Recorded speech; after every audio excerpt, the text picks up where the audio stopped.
Assalamualaikum warahmatullahi wabarakatuh. Baik Bapak Ibu sekalian, selamat berjumpa kembali dengan saya di Jajang Channel. Buat Bapak Ibu sekalian yang baru saja singgah di channel ini, untuk subscribe terlebih dahulu dan juga aktifkan tombol lonceng notifikasinya. Baik Bapak Ibu sekalian, pada kesempatan video kali ini saya akan bahas tentang bos kembali ya Bapak Ibu sekalian. Nah, sebelumnya saya mohon maaf, jadi draft Juknis Bos untuk tahun 2022 saya tidak akan buka, tetapi yang saya akan bahas adalah memang berhubungan dengan Juknis Bos tahun 2022. Nah, gitu ya.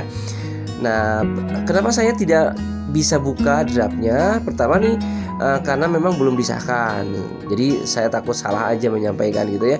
Yang kedua, di Kementerian Agama sendiri masih terjadi diskusi-diskusi terkait dengan kebijakan-kebijakan bos untuk tahun 2022.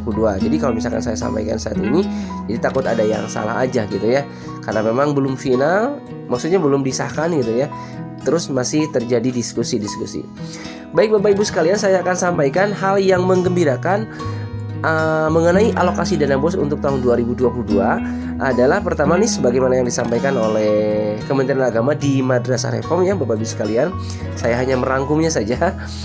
Yang pertama adalah untuk gaji guru dan juga pegawai di madrasah. Nah, kalau tahun 2021 hanya 30% untuk belanja pegawai, guru dan juga pegawainya. Dan boleh lebih dari 30% asal ada rekomendasi dari Kemenag Kabupaten Kota. Nah, itu yang pertama gitu ya. Nah, untuk tahun 2022 madrasah dimaksimalkan boleh untuk sampai 50% gitu. Tapi tidak boleh melebihi dari angka 50% dari dana bos yang diterima oleh sebuah lembaga atau madrasah. Nah, itu di Juknis tahun 2022 itu ya. Yang kedua, berita yang menggembirakan juga adalah madrasah boleh menganggarkan untuk tunjangan hari raya.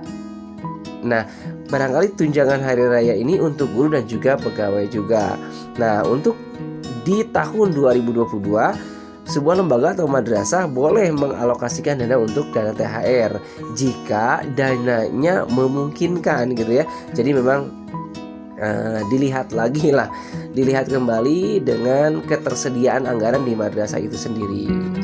Kalau misalkan ada cukup, boleh dianggarkan. Nah, kalau misalkan tidak memungkinkan, jadi madrasah memang boleh tidak menggunakan dananya untuk dana THR dan menggunakannya untuk dana-dana yang lain saja gitu ya, yang termasuk ke dalam prioritas gitu. Nah, baik Bapak Ibu sekalian, saya tidak akan buka draftnya, tetapi saya akan mengajak Bapak Ibu sekalian untuk menyimak apa yang disampaikan oleh Kementerian Agama di Madrasah Reform yang saya rangkum ya. Baik Bapak Ibu sekalian, mari kita simak bersama. Adalah pengalokasian untuk belanja pegawai. Tadi kita kan masih berdiskusi tuh, ya Mbak Mei, bagaimana nih madrasah negeri swasta 50, 30 atau 50, 50 sama. Untuk sementara madrasah negeri swasta kita alokasikan 50% ya Kak Pia ya. Iya, aman. Nah, cuman perlu dipertimbangkan sebaiknya 50% adalah maksimal yang bisa dialokasikan untuk belanja pegawai, karena kan masih ada belanja lainnya, belanja kegiatan. Kegiatan kan ada dua juga, rutin dan non rutin, gitu kan. Jangan sampai nanti 50%-nya juga habis tuh non rutin, yang rutin untuk peningkatan mutu yang dari EDM nggak ada lagi gitu. Nah, itu yang perlu diindikan. Sebenarnya kalau praktek yang ideal tuh 35-65 Kavia, 35 itu untuk pegawai, 65 itu untuk kegiatan. Nah, cuman kan karena memang dana bos ini tergantung dengan jumlah siswa, berarti kan memang kebutuhan madrasah kan beda-beda. Tapi yang kita lanjut dikit lagi, yang penting-penting di sini. Nah, di sini kita di Bapak ini tidak lagi mengunci dengan 16 komponen, 13 komponen itu Kak Fia. Ya, betul Mas ya. Yang besarnya saja.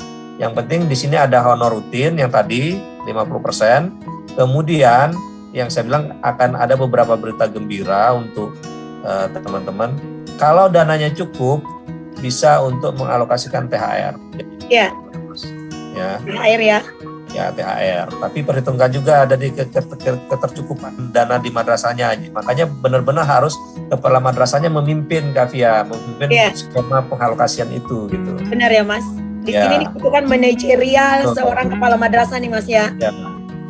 Jadi untuk madrasah yang ada di Indonesia mulai dari Sabang sampai Merauke sudah mendengarkan penjelasan dari Mas Arman terkait dengan apa yang hal-hal yang signifikan perubahan Juknis tahun anggaran 2022 dengan Juknis yang kita menjadikan pedoman untuk yang sekarang 2021.